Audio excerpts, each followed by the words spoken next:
Rappler tried to pierce the identity, and you will end up American ownerships. You have to come up with a substitute, either spend to restore the virginity of their source,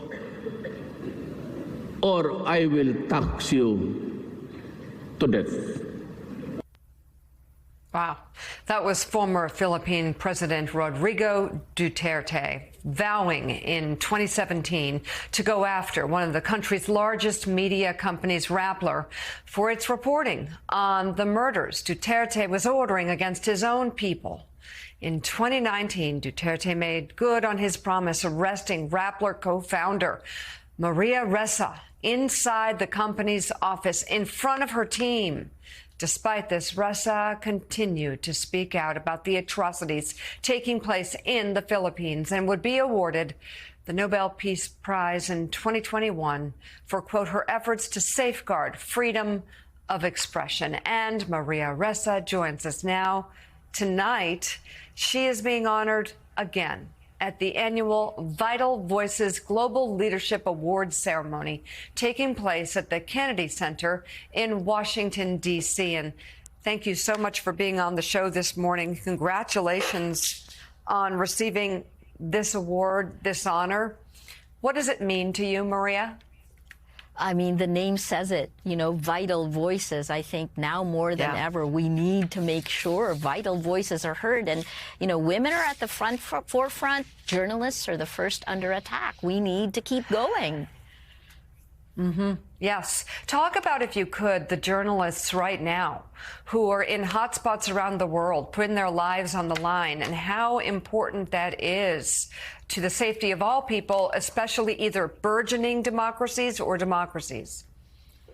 So I had just come from the WANIFRA conference in Copenhagen. Yesterday I was in Copenhagen in the morning and got in D.C. at night. And, what we are forced to face is that in order to do our jobs in many countries around the world, including the United States, you're forced to be able to be okay with sacrificing things, right? Like for me, I had to be okay with going to jail for the rest of my life to keep doing our jobs. But, I have some good news. We have seen the attacks on journalists increase as the quality of democracy decreases. But in the Philippines, you heard my former president, Duterte, his attacks on the press have been unprecedented. But from us, I came out from being arrested. There were 21 investigations in Rappler, 11 criminal charges against me. And we have now, after 8 years, I'm now down to 2. I still have to ask my Supreme Court for approval to travel. But here's the line I always use, we were in hell and now we're in purgatory. It can get better and we must keep going.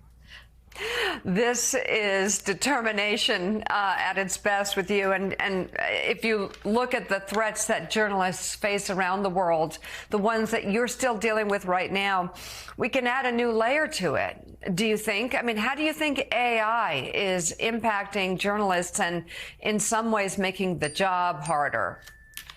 It's not just journalists. It is all of us. If, I look at America and I marvel at how it has fallen. I would say it's in a worse place than we were under Duterte because of the fractionalization of the fracture lines of society, right? And what we're seeing. So AI has been around for 70 years, right? And artificial intelligence is actually a marketing term that was used for the technology. And what it has done is to hide the surveillance economy, our data for profit, the cloning of our individualism, and to hide that underneath the will to make more money. And I think this is something, as Americans go to the polls, you've got to be aware of the insidious manipulation that social media, that's the first contact with AI, and then generative AI, it is off the scale. You have to fight for agency. I also want to ask you about the elections, the American elections happening this November, and how you think The fact that democracy is at stake, if you agree, I think you do, it is here in the United States, how that impacts countries around the world that are struggling with authoritarianism.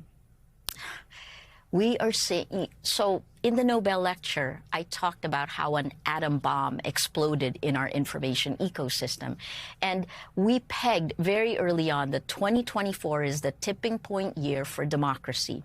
And we are seeing that half the world is voting, and yet the kinds of safety measures for every individual that is voting is almost non-existent, worse than it was in 2020. June, the EU walks into its elections. Right yesterday, the South Africa had its elections. When America has its elections in November, it will be the final tipping point. Where America goes, the world will go. And for American voters, we in the other parts of the world can't vote, but you must choose democracy over fascism. This is something I said in the Harvard commencement speech last week. You know, there are only two choices here. It's fascism or democracy. And your choice will determine where the world will go. Wow. Nobel laureate Maria Ressa, thank you so much for taking the time to speak with us this morning, and congratulations on the big honor you will receive tonight. Thank you.